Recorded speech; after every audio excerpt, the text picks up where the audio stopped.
एक नया आईपीओ एक बार फिर आ गया है और इस बार चर्चा में है क्योंकि ये काफ़ी समय बाद बैंकिंग सेक्टर का एक आईपीओ आ रहा है। काफ़ी समय हो गया बैंकिंग सेक्टर का कोई आईपीओ आए हुए। क्या खास है तमिलनाडु मर्केंटाइल बैंक के आईपीओ में? निवेश करना चाहिए, इसके अंदर में भरना चाहिए फॉर्म, नहीं भरना चाहिए? जानते हैं एक्सपर्ट से। हमारे साथ में जुड़ रहे हैं संतोष सिंह जी। सीधा चलते हैं संतोष जी के पास में, समझने की कोशिश करते हैं कि क्या कह रहे हैं, क्या है इस आईपीओ के अंदर में, इस कंपनी के बारे में समझने की कोशिश करते हैं, उसके बेसिक्स, उसके फंडामेंटल्स, उसकी हिस्ट्री, और उसके बाद उनसे जानने की कोशिश करेंगे कि आईपीओ भरना है या नहीं भरना है। स्वागत है संतोष सर आज शो पे। नमस्कार सर। नमस्कार Alex ji, thank you for having me once again. Thank you for your time sir. और संतोष जी, ये जो नया आईपीओ है और बड़ा चर्चा में है क्योंकि कई अलग अलग तरीके से बहुत सारे रीजंस है, एक एक करके हम लोग उसको डिस्कस करने की कोशिश करेंगे। सीधे से मुद्दे की बात, तमिलनाडु मर्केंटाइल बैंक क्या इतिहास है और क्या होने जा रहा है? देखिए, तमिलनाडु मर्केंटाइल बैंक 100 साल पुरानी है। 1921 में कंपनी एग्जिस्टेंस में आई थी और उस समय नादर बैंक लिमिटेड का नाम था इसका। 1962 में आरबीआई से इनको एक संपूर्ण बैंकिंग का लाइसेंस मिलता है और उसी समय कंपनी अपना नाम चेंज करके तमिलनाडु मर्केंटाइल बैंक रखती है। तमिलनाडु मर्केंटाइल जैसा नाम ही से आपको मिल जाएगी जानकारी कि तमिलनाडु में कॉन्सेंट्रेशन ज़्यादा है। कंपनी का डिपॉजिट्स लोन बुक अगर देखेंगे तो 75% तमिलनाडु से ही है और 25% रेस्ट ऑफ इंडिया से है। इसमें अगर इनके आरएसपी को देखें जो कि इन्होंने रेड हेरिंग प्रोस्पेक्टस जो है सेबी के साथ फाइल किया है, उसमें कोई भी आइडेंटिफाइबल प्रमोटर नहीं दिखते हैं। कंपनी कह लें कि 509 ब्रांचें हैं पूरे भारतवर्ष में और 949 एटीएम्स हैं। 369 ब्रांच इनकी केवल तमिलनाडु में ही है, तो अभी तक फोकस इनका तमिलनाडु में रहा है। कंपनी आईपीओ के जरिए जो पैसा उठाएगी उसमें 1,58,40,000 शेयर्स कंपनी इशू कर रही है। 500 से 525 के बीच का प्राइस रेंज है और इसमें 832 करोड़ रुपए कंपनी योजना बना रही है कि इससे उठा सकती है। अब कंपनी जो ये इशू कर रही है वो फ्रेश इशू कर रही है शेयर्स, न कि इसमें से कोई ओएफएस के जरिए कोई भी इसमें इन्वेस्टर्स निकल नहीं रहे हैं। इसका मतलब है कि जो भी पैसा कंपनी के पास आएगा उसको कंपनी बता रही है कि वो अपने टायर 1 कैपिटल में जो ऑब्जेक्ट ऑफ द इशू अगर हम देख लें तो उसमें कंपनी कह रही है कि हम जो भी पैसा उठाएंगे थोड़े से खर्चे में जाते हैं, उसके बाद जो पैसा बचता है सारे पैसे हम अपने टायर 1 कैपिटल को स्ट्रॉन्ग करने में, ग्रोथ में यूज करेंगे और उसके बाद लिस्टिंग का एक लाभ जो कि वैल्यूएशंस का होता है वो भी कंपनी को मिलेगी। कंपनी अपने बैंक का कारोबार जो इंडिया का प्रॉस्परस रीजन है जिसे हम वेस्टर्न इंडिया कहते हैं, जहां पर कि महाराष्ट्र, गुजरात और कर्नाटका का रीजन है, वहां पर एक्सपैंड करना चाहती है, अपने प्रेजेंस को और ज़्यादा मजबूत करना चाहती है। उसके साथ आंध्र प्रदेश भी एक रीजन है जो कि काफ़ी ग्रोइंग है, वहां पर भी चाहती है। इस पैसे से कंपनी बता रही है कि अपनी टेक्नोलॉजी जो है उसको काफ़ी स्ट्रॉन्ग करेगी और टेक्नोलॉजी के माध्यम से लीवरेज करेगी जहां पर कि खर्चे कम होते हैं और आपको ज़्यादा कस्टमर एक्विजिशंस हो सकते हैं। कंपनी में एक चीज़ देखने को मिल रही है कि इनका जो मैनेजमेंट है, जो एग्जीक्यूटिव मैनेजमेंट है, उसमें जो पेडिग्री है कंपनी की उसमें पीएसयू कल्चर काफ़ी जो है सर्वोपरि दिखता है, क्योंकि एमडी एंड सीईओ जो कि आउटगोइंग हैं वो पीएसयू से रहे हैं, उनका वास्ट एक्सपीरियंस पीएसयू से रहा है और आने वाले भी एमडी एंड सीईओ जिनको कि आरबीआई की मंजूरी मिल गई है वो भी पीएसयू कल्चर से आते हैं। तो कल्चर जो है लगता है बैंक का कि ये पीएसयू बैंकों का रहा है। ऑब्जेक्ट के बाद हम देखने की कोशिश करेंगे कि कंपनी जो ग्रो करेगी क्या प्रॉस्पेक्ट्स हो सकते हैं। हमने जैसे कि बात की कि टेक्नोलॉजी में लीवरेज करेंगी और ऐसी जगह पे जहां पर कि इंडिया में ग्रोथ है, जिस वेस्टर्न रीजन में, वहां से ग्रो करने की कंपनी कोशिश करेगी। और लेकिन लास्ट के 3 सालों में एलेक्स जी इस बैंक में कोई भी ब्रांच का एक्सपेंशन हमने नहीं देखा है। जैसा हमने बताया कि जितनी ब्रांच हैं और मोर और लेस 4,000 सवा 4,000 के करीब इनकी एम्प्लॉय स्ट्रेंथ है, वो भी अमूमन इन 3-4 सालों में बराबर सी रही है। कंपनी जो व्यापार करती है तो हम हमेशा देखते हैं कि कंपनी का जो रैम होता है, जो मतलब इनकी जो लोन बुक होती है वो किस तरह से है। लोन बुक को समझने के लिए एक वर्ड आता है रैम, जिसमें कि हम कह लें कि रिटेल, एग्रीकल्चर और एमएसएमई, ये 3 सेगमेंट होता है जो कि कस्टमर के सेगमेंट हैं। उस सेगमेंट में कंपनी अपने पूरी लोन बुक का तकरीबन 88% वहाँ पर है, और 12% कंपनी का देखेंगे तो कॉर्पोरेट कस्टमर्स कंपनी के पास हैं। उन जो 88% का जो लोन बुक एक्सपोज़र है कंपनी का, उसमें सबसे ज़्यादा एमएसएमई सेक्टर्स में कंपनी 37% के आसपास इनके पूरा एक्सपोज़र है, और एग्रीकल्चर में तक देखेंगे तो 30% के करीब है, और वहीं पर रिटेल कस्टमर्स जो हैं कंपनी के 20% के करीब हैं। तो थोड़ा जो लोन बुक है कंपनी का टिल्टेड टुवर्ड्स एमएसएमई है, थोड़ी कमज़ोर कड़ी है कि अगर इकोनॉमी में किसी भी तरह का उलट-फेर होता है, डाउनसाइड रिस्क थोड़ा बढ़ जाता है, क्योंकि एमएसएमई इकोनॉमी की वो थोड़ी कमज़ोर कड़ी होती है, जहाँ पर कि बिज़नेस सस्टेनेबिलिटी थोड़ा क्वेश्चन मार्क होता है। कंपनी के इनकम स्टेटमेंट को अगर देखेंगे तो वहाँ पर हमें काफ़ी अच्छी तरह से ग्रोथ होते हुए नज़र आया है। लास्ट के 3 सालों का जो इनकम स्टेटमेंट कंपनी ने रेड हेरिंग प्रोस्पेक्टस में दिया है, उसमें नेट इंटरेस्ट इनकम जो कि कंपनी ब्याज लेती है अपने कस्टमर से लोन के रूप में, और कंपनी जहाँ पे जो है जहाँ से सोर्स ऑफ फंड जो है उनको ब्याज देती है, उसके बीच का जो डिफरेंस है उसे हम नेट इंटरेस्ट इनकम कहते हैं। वहाँ पर 18% का ग्रोथ लास्ट ईयर देखा गया है, जो कि उसके पहले 2021 में अगर देखें तो 16% का ग्रोथ है। अदर इनकम पोर्शन बैंकिंग वो इनकम होता है जैसे कि क्रेडिट कार्ड कह लें, इंश्योरेंस कह लें, या बैंकिंग की और सुविधाओं को अपने कस्टमर्स तक बेचने के लिए, या गोल्ड लोन कह लें, इस तरह की तमाम चीज़ें बैंक जो है क्रॉस सेलिंग करती हैं सारे प्रोडक्ट्स को। उसमें काफ़ी इंप्रेसिव ग्रोथ लास्ट ईयर देखने को मिला है, तकरीबन 28% का ग्रोथ है। लास्ट ईयर मतलब फाइनेंशियल ईयर 21 की अगर बात कर लें तो वहाँ 22% रहा है। ये अदर इनकम पोर्शन बहुत ही इंप्रेसिव है बैंक का। और अगर हम नेट प्रॉफिट की भी बात कर लें तो उसमें सीएजीआर के लिहाज से अगर हम देखेंगे लास्ट के 3 सालों में 2020 से लेकर 2022 में अगर देख लें तो तकरीबन 42% के आसपास CAGR compounded annual growth rate रही है। एक चीज़ और है एलेक्स जी इसमें कि अगर आप देखें कि कोई भी कंपनी अगर आईपीओ लाती है, उस साल उसके नंबर्स काफ़ी अच्छे दिखते हैं। ये क्वेश्चन दर्शकों पे है, हम सब पे है कि आखिर ऐसा क्यों है कि आईपीओ में जाती हुई कंपनियां अपने इनकम स्टेटमेंट, बैलेंस शीट को उस साल अच्छा कैसे दिखता है, ये एक क्वेश्चन मार्क है जिसको कि हमें समझना चाहिए, और उत्तर जो है आपके अंदर खुद मिलेगा। लेकिन जब कभी भी कंपनी आईपीओ में जाए तो हम उसके 1 साल को नहीं 3-4 साल के पूरे इनकम स्टेटमेंट को, बैलेंस शीट को पढ़ना चाहिए, और हमें दिखता है कि एनपीए में बहुत तेजी से सुधार इनको इस साल दिखा है। अगर देखें तो 1% के नीचे एनपीए आ गया, जो कि लास्ट ईयर 1.98% था, और सेम जीएनपी में भी देखने को मिल रहा है कि इनका जो है 3.44% फाइनेंशियल ईयर 21 में था, जो कि घटकर 1.69% के करीब इस साल हो गया है। बैलेंस शीट में अगर हम देखेंगे तो इनकी लोन ग्रोथ की बात कर लें और डिपॉजिट्स ग्रोथ, तो डिपॉजिट्स में 10.5% के करीब की ग्रोथ हमको देखने को मिली है, और वहीं पर लोन ग्रोथ 10% के नीचे रहा, सबड्यूड रहा है।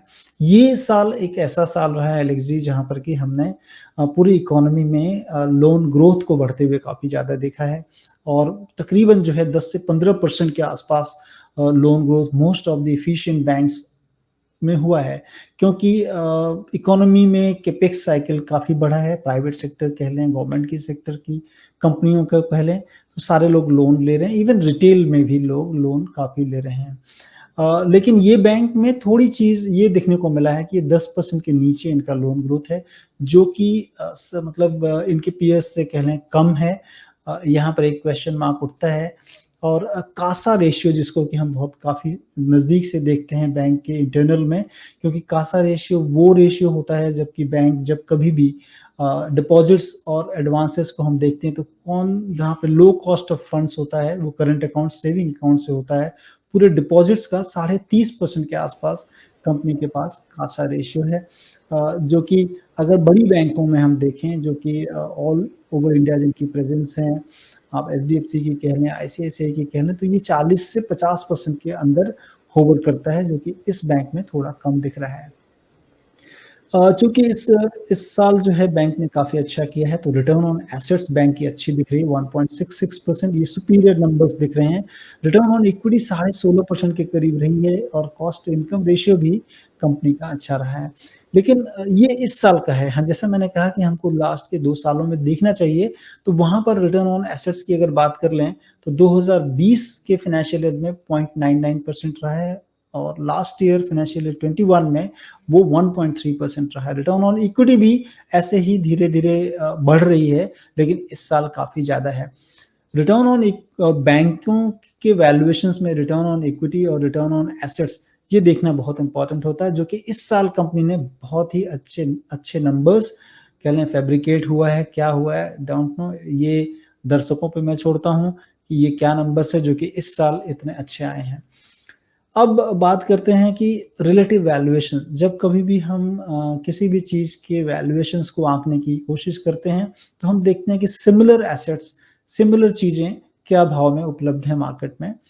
तो अगर हम कंपैरिजन कर लें एडवांसेस और डिपॉजिट्स की पहले कि किस तरह के रहे हैं, तो हम इनके जो जो सबसे नियरेस्ट हैं, क्योंकि बैंकिंग सेक्टर में अगर आप देखेंगे तो छोटी बैंकें हैं और बड़ी बैंकें हैं, रीजनल कंसंट्रेशन है। तो इनके जो एकदम नियरेस्ट पीयर हैं वो हैं city union bank, Catholic Syrian bank और federal bank.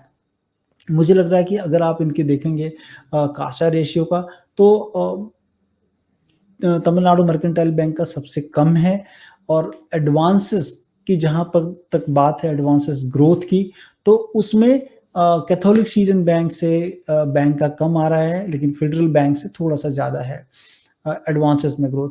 Net profit growth लेकिन काफ़ी इंप्रेसिव रही है। करूर वैश्य बैंक की अगर पूरे पीयर्स में देखें तो सबसे ज़्यादा रही है 69% के करीब फाइनेंशियल ईयर 20 से 22 के बीच में, जहां पर कि तमिलनाडु में मर्केंटाइल बैंक की तकरीबन 42% के करीब रही है। ऑपरेटिंग प्रॉफिट जहां तक आती है बात, हम उसकी बात कर लें तो नेट इंटरेस्ट मार्जिन उसमें हम काफ़ी करीब से देखते हैं और 4.1% के करीब तमिलनाडु मर्केंटाइल बैंक का नेट इंटरेस्ट मार्जिन है, जो कि कैथोलिक सीरियन बैंक अगर देख लें तो 5.27%, सिटी यूनियन बैंक की बात कर लें तो 4% के आसपास है, फेडरल बैंक में 3.16% के आसपास दिखता है। अब आता है last but not the least is the profitability, कि कंपनी की प्रॉफिटेबिलिटी कैसी रही है, क्योंकि प्रॉफिटेबिलिटी अगर सस्टेनेबल बेसिस पे है तब बैंक को अच्छे वैल्यूएशंस मिलते हैं, लेकिन अगर आपके पास वोलेटिलिटी है आपके प्रॉफिटेबिलिटी में, तो मार्केट आपको कम करके आंकता है। रिटर्न ऑन एसेट जैसे हम पहले भी बात कर चुके हैं 1.66% तमिलनाडु मर्केंटाइल बैंक का है, कैथोलिक सीरियन बैंक में देखें 1.88% है और सिटी यूनियन बैंक में 1.32% है। तो मतलब एक तरह से पीयर्स के आसपास ही है, बहुत सुपीरियर नंबर्स नहीं दिख रहे हैं। रिटर्न ऑन इक्विटी की अगर बात कर लें तो कैथोलिक सीरियन बैंक में 19% के आसपास रिटर्न ऑन इक्विटी है, 12% सिटी यूनियन बैंक की है और 16% ये जो नंबर्स आपको दिख रहे हैं वो 16% इस साल के नंबर हैं 16.5%, लेकिन अगर एवरेज नंबर की बात कर लें तो 13% के आसपास है। टायर 1 कैपिटल एडिक्वेसी रेशियो वो भी अच्छा है, मिड कह लें कि अपने पीयर्स के साथ बीच में कहीं ना कहीं दिखता है, जो कि 20.44% के आसपास है।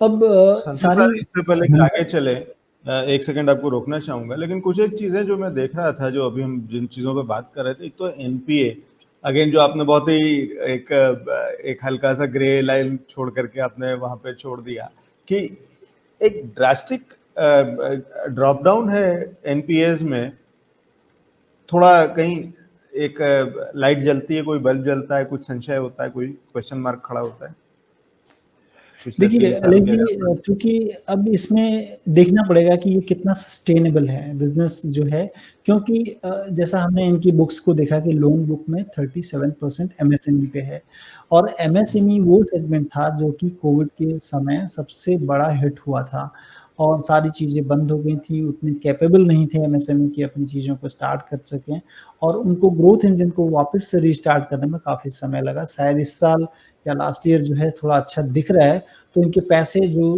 डूबत खाता जिसे हम कहते हैं वहाँ थे, वहाँ से रिवाइव होते हुए नज़र आएँगे, लेकिन सस्टेनेबल बेसिस पे देखना ज़रूरी होगा कि ये नंबर्स आईपीओ के लिए तो नहीं लाए गए, या फिर जो है ये सस्टेनेबल अगर बेसिस पे होगा तो मार्केट ज़रूर इनको थम्स अप देगा। तो यहाँ पे आप बेनिफिट ऑफ डाउट देंगे? थोड़ा-सा देंगे, लेकिन जैसे कि सारी चीज़ें देखने के बाद ये लगता है कि मुझे और नंबर्स की ज़रूरत होगी इसमें, कि इसमें भरोसा बनाया जा सके। तो और ठीक, नंबर्स देखने चलिए। की ज़रूरत, तो वो मतलब आपने कहा कि और आगे का इसका सस्टेनेबिलिटी और वाली चीज़ों पे नज़र रखेंगे। अगले सवाल पे आता हूँ सर। साउथ इंडिया का बैंक है, 100 साल पुराना बैंक है। तब सुनने में बड़ा वो लगता है कि 100 साल पुराना बैंक और अब आईपीओ ला रहा है। और बहुत सारे हैं जो कि शायद उतने पुराने नहीं हों, लेकिन अभी आप जो कंपैरिजन बता रहे थे, इसका पीयर कंपैरिजन की बात करें, चाहे वो सीएसबी हो, चाहे वो सीयूबी हो, चाहे वो फेडरल बैंक हो। सर ये अच्छी खासी सिचुएशन में जिस पोजीशन में हैं और बाजार के अंदर में जिस तरीके का उनका स्टेटस है, जिस तरीके का उनकी ग्रोथ है, बहुत बड़ा भले ही ना हो गए हों, एक अच्छा खासा उन्होंने अपनी जगह बना रखी है इक्विटी के बाजार के अंदर में, लिस्टेड सेगमेंट में। क्यों मैं मर्केंटाइल को देखूं और क्यों ना मैं उन पे स्टिक करूं? कोई खास रीजन? क्योंकि आप जो पैनल जो कंपैरिजन दिखा रहे हैं उसमें मुझे बार बार रह करके मुझे लगता है कि शायद वो ज्यादा बेहतर स्थिति में है। जी हाँ, मुझे यही ये लगता है, क्योंकि अगर आपके पास पैरेलल एसेट्स या आपके पास investment avenues in similar assets अच्छे दिखते हों, तो आप इस बैंक में क्यों जाएँगे? और यही कारण है कि मैं आपको बता रहा था कि मुझे और नंबर्स देखने की ज़रूरत होगी, और ये नंबर्स हमने कई बार देखा है कि आईपीओ लिस्टिंग होने के बाद नंबर्स फेड अवे हो जाते हैं। तो ये कंपनी का भी कहीं फेड अवे तो नहीं हो जाएगा? कुछ चीज़ें ऐसी तो नहीं हैं जो कि फैब्रिकेट की गई हों, या फिर नंबर्स के लिए बहुत उद्यम या किया गया हो, बहुत परिश्रम किया गया हो कि हमें इस साल आईपीओ लाना है, तो बहुत सारे लोग को लगा दिया जाता है और काम करती है बैंकें, लेकिन बाद में धीरे-धीरे चीज़ें खत्म हो जाती हैं। तो वो चीज़ों को देखने के लिए थोड़ा और वेट करना मुझे लग रहा है कि काफ़ी ज़रूरी होगा। और सिमिलर काइंड ऑफ चीज़ें अगर देखें एलेक्स जी, तो मुझे लगता है कि इन सारी बैंकों में फेडरल बैंक काफ़ी ज़्यादा स्टैंड आउट होता है।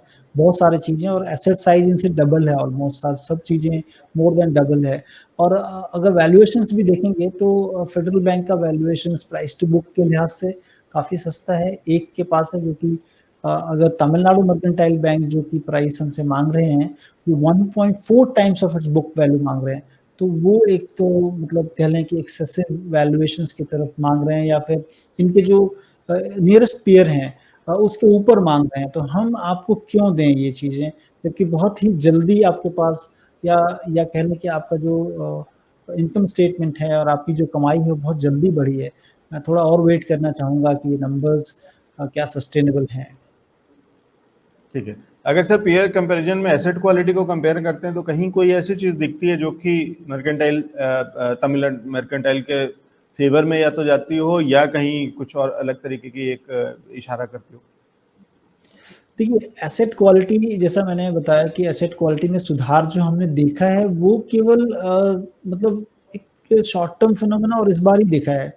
कोविड जैसी सिचुएशन से हम उबर रहे हैं, इसीलिए मैं कह रहा हूँ कि और हाफ ऑफ द एसेट जो है इनकी जो जीएनपीए में थी वो ठीक हो गई हैं। एनपीए में भी थी, जो हाफ ऑफ द एसेट्स ठीक हो गई हैं।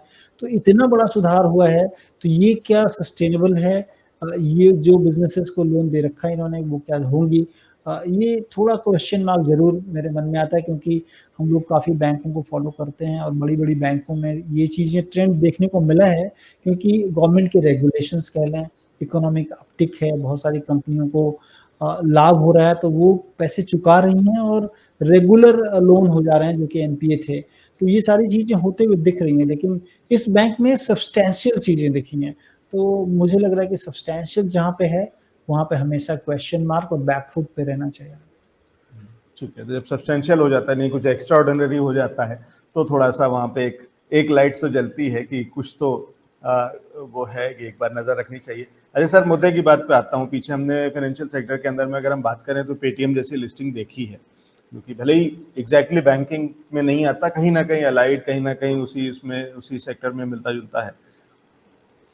वहां पे हमने जो चीजें देखी थी, जो परेशानी देखी थी, वो थी वैल्यूएशन। न्यू एज जितनी भी लिस्टिंग्स हैं या ऐसी वाली जितनी लिस्टिंग्स हैं, उसमें अक्सर हमने इधर रिसेंट के आईपीओज में एक वैल्यूएशन का इशू देखा है। यहाँ पे वैल्यूएशन को कैसे देखते हैं सर, और उसको अगर हम कंपेयर करें तो कितनी जस्टिफाइड दिखती है? देखिए वैल्यूएशन अलग जी कंपेयर करें उसके पहले 2 रेड फ्लैग्स इसमें आए हुए हैं, अभी उसके बारे में कुछ बात कर लें। रेड फ्लैग्स की जब कभी भी कंपनी आईपीओ में जाती है तो एंकर जो है इन्वेस्टमेंट होता है इसके अंदर आईपीओ के ठीक पहले।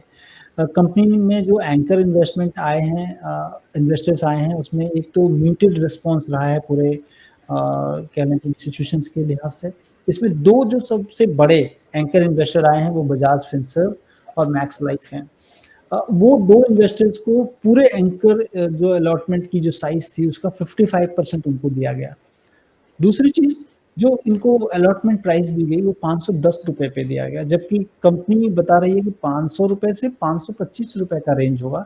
मोस्ट ऑफ द केसेस में जब कभी भी एंकर अलॉटमेंट होता है वो हाईएस्ट प्राइस पे होता है, क्योंकि उससे रिटेल इन्वेस्टर्स या आम निवेशकों को एक प्रोत्साहन मिले कि एंकर इन्वेस्टर्स ने ऊपरी प्राइस में लिया तो हमें भी लेना चाहिए। ये चीज़ें हुई हैं इसमें और 55% इन दोनों कंपनियों को क्यों दिया गया?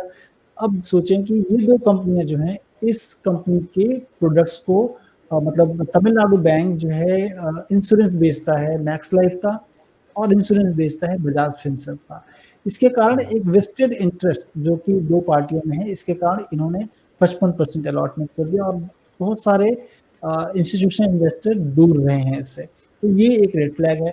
दूसरा रेड फ्लैग इसमें है आरबीआई के द्वारा इनके इन्वेस्टर्स जो ऑलरेडी इन्वेस्टेड हैं, उसमें कुछ रेड फ्लैग इशू गवर्नेंस के इशू को मतलब रेज किया गया। 37% of the investors were barred, मतलब उनके शेयर्स मार्केट में बेचने को नहीं आएंगे जब तक कि आरबीआई परमिशन नहीं देती है।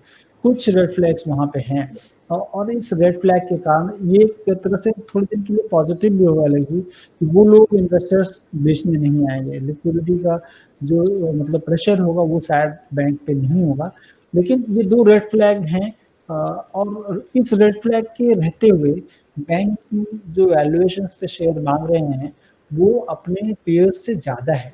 1.4 का जो उन्होंने बुक वैल्यू मांगा है या पी रेशियो देख लें 9 के आसपास मांगा है और इनके पास जितने भी प्लेटर में जितनी भी बैंकें हैं अगर फेडरल बैंक की बात कर लें तो बुक वैल्यू 1 है, करीब 1.05 के आसपास मांग रहा है। सीएसबी की बात कर लें 1.38 है और सिटी यूनियन बैंक थोड़ा सा ज़्यादा है 1.45। तो मैं इस बैंक को क्यों दूँ जो सारी चीज़ें अभी सुधर के आई हैं, तो मुझे लग रहा है कि रीजनेबल वैल्यूएशंस पे शेयर्स नहीं दिए गए हैं, इसीलिए मैं वेट करना चाहूँगा। और सर 2 रेड फ्लैग आपने लगा दिए, तीसरा अगर मैं पूछूं कि ये जो इतने सारे मुकदमे हैं, इतनी सारी लीगैलिटीज, इतने सारे ये जो पूरा मैनेजमेंट और पूरा बैंक 100 साल के अंदर में, ठीक है कि माना कि 100 साल पुराना है तो वो निश्चित रूप से एक लंबा वो है एक सफ़र है, तो उसके अंदर बहुत सारी चीज़ें होंगी, लेकिन हर तरीके के मुकदमे, हर तरीके की इन्वेस्टिगेशन, एक और रेड लाइट जलती है सर। डेफिनेटली जलती है जब आप पे मतलब कह लें कि एक तरह से वो कंटिंजेंट लायबिलिटी आप पर क्रिएट करती है कि जो फॉल आउट होगा उन मुकदमों का वो क्या हो सकता है। तो वो हो सकता है कि मतलब एक बड़ा फॉल आउट हो जाए। इस पे मैनेजमेंट ने भी बहुत ज़्यादा मीडिया में क्लैरिटी नहीं दी है कि क्या-क्या है, कैसे है, लेकिन मुकदमे काफ़ी हैं और इवन मतलब आप कह लें रेगुलेटर की तरफ से भी कुछ अंकुश हैं। ऑल्दो इनके बिज़नेसेस में एज़ सच कुछ प्रभाव नहीं पड़ेगा, लेकिन सेंटिमेंट डेफिनिटली डैम्पन होते हैं इन सारी चीज़ों से। सेंटिमेंट डिपेंड होगा तो सर, प्लस मेरे को वो ट्रिगर जैसे दिखाई देते हैं कि सर कितनी बार कभी भी कुछ होगा, जितनी बार जजमेंट आएगा, जितनी बार कुछ हियरिंग होगी, क्योंकि अब तो लिस्टेड कंपनी होगी तो अब तो सबको पता होगा कि हाँ आज इसके ऊपर में कुछ फैसला हुआ। अभी तक कब क्या हो रहा था किसी को नहीं पता था 100 साल पहले, 100 साल से कब कब हियरिंग हो रही थी, कब आर्ग्यूमेंट हो रहा था, कब जजमेंट आ रहा था, कुछ नहीं मालूम था और किसी को मीडिया में कम से कम उस तरीके की चीज़ें नहीं। लेकिन अब लिस्टेड कंपनी है तो हम भी कवर करेंगे, हर जगह उसको हाईलाइट होगा, बात समझा जाएगा कि आज क्या फैसला आया, आज क्या हुआ, आज क्या आर्गुमेंट हुआ। और हर बार कहीं ना कहीं इन्वेस्टर परेशान होगा कि ये कहीं ना कहीं वो चाहे वो एक वो वाली राइड बन जाएगी जिसको रोलर कोस्टर राइड बोलते हैं, उस तरीके की चीज़ें, तो वो और ज़्यादा एक कहीं ना कहीं डैम्पनर है, जैसे आप कह रहे थे, उस डैम्पनर में ऐड करेगा ये। डेफिनेटली मतलब कह लें कि और ज़्यादा पेन पॉइंट्स हो सकते हैं इनको। तो यही सारी चीज़ों को लेकर मुझे लग रहा है कि थोड़े डेटा पॉइंट्स और चाहिए या अगर मतलब लिस्टिंग गेन की संभावनाएँ इन सारी चीज़ों को देखकर लगता है कम है। हाँ, आप अगर मध्यम से लंबी अवधि के निवेशक हैं, तो इसमें जो इनको बेनिफिट्स क्या हो सकते हैं, वो ये देख लें कि लंबी से मतलब मध्यम से लंबी अवधि में एक तो ओवरऑल सेक्टर अच्छा कर रहा है एलेक्स जी। तो जब सेक्टर अच्छा कर रहा है, तो जो मतलब पीछे वाले भी लोग हैं, वो शायद थोड़ा अच्छा करने लगे क्योंकि सेक्टर ही अच्छा कर रहा है। तो जो क्रेडिट साइकिल जो अपमूव दिख रहा है हमें, हो सकता है कि उसका थोड़ा लाभ इनको मिले। और दूसरा जो गवर्नमेंट के एनपीए के ऊपर जो शिकंजा है और जिस तरह से सारी रेगुलेशंस बनाए गए हैं, उसका भी लाभ इस कंपनी को मिलेगा। तो ये 2 लाभ जो है overall by virtue of presence in the sector company को मिलता है, जिसका कि लाभ इनको मध्यम से लंबी अवधि में हो सकता है। तो अगर आप उस तरह के निवेशक हैं और आपको निचले स्तरों पे मिलता है, तो मुझे लगता है कि तब आप कंसिडर करें। लेकिन मैं पर्सनली कहूँगा कि थोड़ा वेट करना चाहिए, कुछ और डेटाज़ का वेट करना चाहिए और उसके बाद ही निवेश करें, तो ज़्यादा सेफ्टी होगा। उस लाभ के लिए भी हम लिस्टिंग के बाद भी ये वाले निवेश और ये वाली चीजें कर सकते हैं, क्योंकि वो एक जबरदस्ती का एक एक्स्ट्रा रिस्क लेने जैसा दिख रहा है कहीं ना कहीं, क्योंकि जहां इतने सारे रेड फ्लैग्स दिख रहे हैं, प्लस मार्केट का सेंटिमेंट। सर, मार्केट का सेंटिमेंट कितना विपरीत है इस समय लिस्टिंग के हिसाब से? ये मार्केट अभी मतलब थोड़ी दिन पहले की अगर बात करें, 2 महीने पहले, तो काफ़ी ज़्यादा विपरीत था और फंड रेज़ करना काफ़ी मुश्किल था। लेकिन चूँकि अब जो एफपीआई हैं या एफआईआईज़ हैं, थोड़ा पॉज़िटिव हुए हैं मार्केट पे और मार्केट से फिर अपनी पुरानी ऊँचाइयों के आस-पास, इन अ स्टोन थ्रो डिस्टेंस के आस-पास हम हैं। इसलिए शायद कंपनी को लगा होगा कि make a hay while it is sunshine, और शायद पैसे लेके जा रही है। लेकिन दर्शकों को ये समझना चाहिए कि पैसा आपका है, मेहनत आपकी है, थोड़ा मेहनत और करें, जान लें और अच्छी जगह हो तो लगाएँ। एक अपॉर्च्युनिटी हो सकता है कि लेट्स से कि हम बात कर रहे हैं और ये बढ़ भी जाए शेयर, तो हो सकता है, बढ़ने दीजिए, बहुत सारी चीज़ें बढ़ती हैं। लेकिन आपने अगर समझा है, अच्छी चीज़ों में पैसे लगाएँगे, तो आपको ज़्यादा पीस ऑफ माइंड होगा इससे। ठीक है, तो रिस्क ज़्यादा है, मैं जितना समझ पा रहा हूँ, बिटवीन द लाइन्स जो मैं पढ़ पा रहा हूँ, जो आप कह रहे हैं और या नहीं कह रहे हैं, उसके बीच में कि कहीं न कहीं लगाने से बेहतर है थोड़ा और इंतज़ार कर लें, थोड़ा और डेटा आने दें, थोड़ी और चीज़ें आने दें, और एक-एक करके जैसे-जैसे और नंबर्स और डेटा और सारी चीज़ें फंडामेंटल्स क्लियर होते जाएँगी, वो ज़्यादा बेहतर तरीका होगा, क्योंकि तब वो ज़्यादा कैलकुलेटेड रिस्क होगा। अभी थोड़ा कैलकुलेशन में कुछ डेटा कम है और उसके चलते कहीं न कहीं मैं समझता हूँ अगर कि हमें शायद थोड़ा-सा अभी फ़िलहाल इसको स्किप कर देने में कोई खराबी नहीं होगी या कोई बड़ा नुकसान जैसा नहीं होने वाला है? लगता तो नहीं है बहुत बड़ा नुकसान होगा। और जैसा मैंने पहले भी थोड़ी देर पहले बता रहे थे कि मैनेजमेंट के बारे में, जो एग्ज़ीक्यूटिव मैनेजमेंट है, उनका पीएसयू पेडिग्री है। तो पीएसयू का मतलब हम लोग किस तरह से देखते हैं अलग जी कि मतलब अ, उनमें वो ज़ील नहीं होगा या फिर उनमें वो एपेटाइट नहीं है कि आप प्राइवेट सेक्टर्स में जिस तरह की एपेटाइट होती है ग्रोथ की, मतलब ऑल राउंड ग्रोथ या राइट, लेफ्ट, सेंटर सब काम करते हैं। शायद वो चीज़ें नहीं हों, क्योंकि जो टॉप मैनेजमेंट है वो पीएसयू से आया हुआ है और पीएसयू की पोज़ीशंस हम देख ही रहे हैं किस तरह से है, बारिंग सम बैंक्स जो कि थोड़े अच्छे कर रहे हैं। लेकिन मोस्ट ऑफ द बैंक्स जो है अंडर परफ़ॉर्म कर रहे हैं और अपने मार्केट शेयर को लूज़ करते जा रहे हैं कह लें कि over a period of time. ये सारी चीज़ों को देख कर लगता है कि थोड़ा वेट करना ज़्यादा वाजिब होगा। ठीक है, क्योंकि हम बात कर रहे हैं फाइनेंशियल सेक्टर की, और फाइनेंशियल सेक्टर में जिस तरीके की होड़, जिस तरीके की रेस है, जिसमें बड़े-बड़े वो वाले प्लेयर्स हैं जो कि भले ही सीधा-सीधा बैंकिंग में अभी तक रहे हों या वहाँ से आ नहीं रहे हों, लेकिन अब उल्टा है कि अब वो बैंकिंग में एंटर कर रहे हैं, चाहे वो हम पेटीएम की बात करें, चाहे वो हम मोबीक्विक की बात करें, जहाँ डिजिटल की बात हो रही है, जहाँ ऐप्स की बात हो रही है, जहाँ बहुत रैपिड बहुत सारी चीज़ें। वहीं एक ये बैंक जिसको 100 साल लग जाते हैं अपना आईपीओ लाने में, तो सोचना आपको है, डिसाइड आपको करना है कि जहाँ पे इतनी तेज स्पीड चल रही है, जहाँ इतनी बड़ी इतनी स्पीड के साथ में रेस चल रही है, वहाँ पे आपको लगता है कि आपको अपना पैसा लगाना चाहिए या नहीं लगाना चाहिए, फैसला आपका होगा। लेकिन सारी जानकारी, सारी चीज़ें, सारे फंडामेंटल जो सब कुछ हमने आपके सामने रख दिया। बहुत शुक्रिया संतोष सर हमारे साथ में जुड़ने के लिए और ये सारी जानकारी शेयर करने के लिए। Thank you so much. Thank you Alex ji, thank you. Thank you.